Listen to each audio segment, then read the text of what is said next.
Thank you very much. Thank you for being here.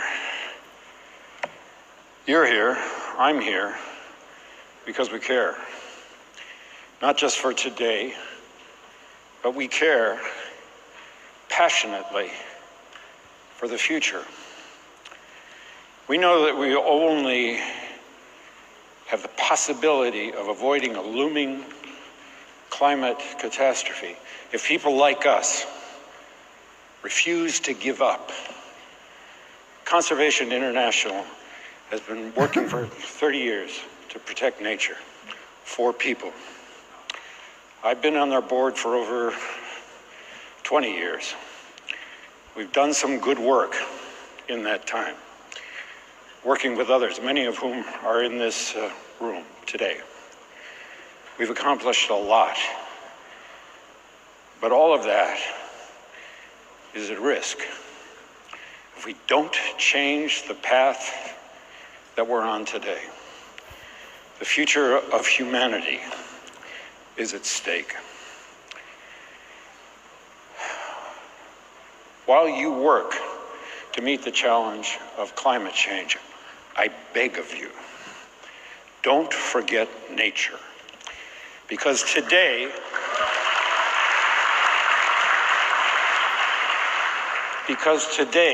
the destruction of nature accounts for more global emissions than all the cars and trucks in the world. We can put solar panels on every house, we can turn every car into an electric vehicle, but as long as Sumatra burns, we will have failed. So long as the Amazon's great forests are slashed and burned, so long as the protected lands of tribal people, indigenous people, are allowed to be encroached upon, so long as wetlands and bog peats are destroyed, our climate goals will remain out of reach, and we will be shit out of time. If we don't stop the destruction of our natural world, nothing else will matter. Why? Because protecting and restoring forests, mangroves, wetlands, these huge, dense carbon sinks represent at least 30% of what needs to be done to avoid catastrophic warming. It is, at this time, the only feasible solution for absorbing carbon on a global scale. Simply put, if we don't protect nature, we can't protect ourselves. This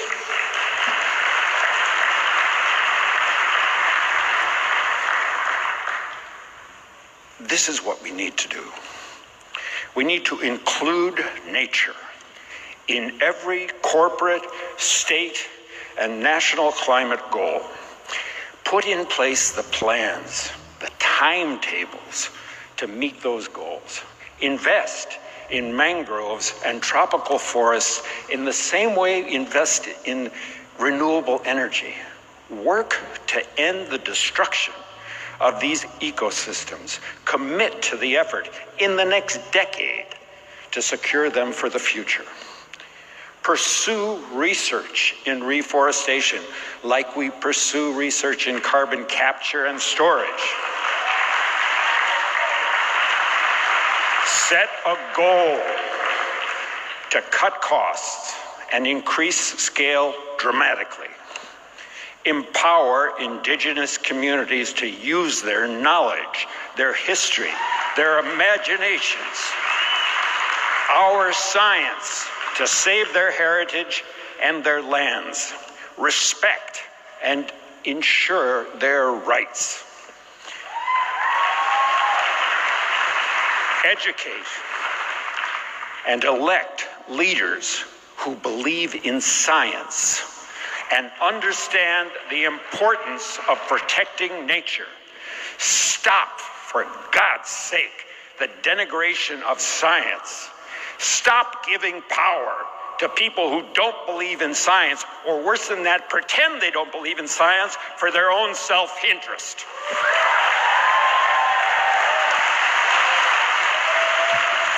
They know who they are. We know who they are. We are all, rich or poor, powerful or powerless. We will all suffer the effects of climate change and ecosystem destruction, and we are facing what is quickly becoming the greatest moral crisis of our time, that those least responsible will bear the greatest costs. So never forget who you're fighting for. It's the fisherman in Colombia, the fisherman in Somalia, who wonders where their next catch is coming from and wonders why the government can't protect them from a factory fishing from across the world. It's the mother in the Philippines who's worried that the next big storm is going to rip her infant out of her arms. It's the people right here in California, people on the East Coast, people in California who are fleeing from unprecedented fires. People on the East Coast who are facing the worst storms in recorded history.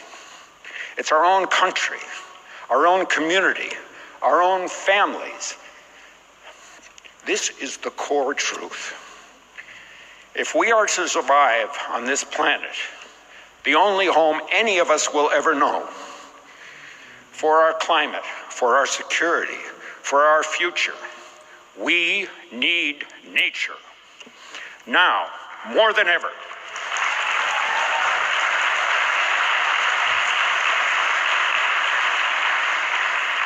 Because nature doesn't need people.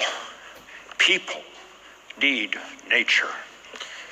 So let's turn off our phones, let's roll up our sleeves, and let's kick this monster's ass.